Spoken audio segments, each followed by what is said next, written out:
Pananglitan og ang bana. Aktual gyud niyang nasaksihan, na surprisa siya nga naasa aktual nga pagpakikilawas ang iyang asawa ngadto sa laing lalaki.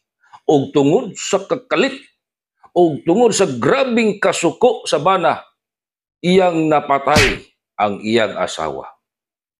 Doon na ba'y tulubagon ang bana?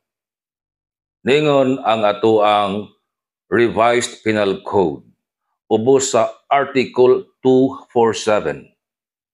Kung ang bana o ang asawa sa wa damhang panghitabo aktual nga nakakita sa lawas nun nga seremonyas sa kapikas ngadto sa laing tao, unya iyang mapatay, siya silutan lamang og destiyero. Unsa maning destiyero?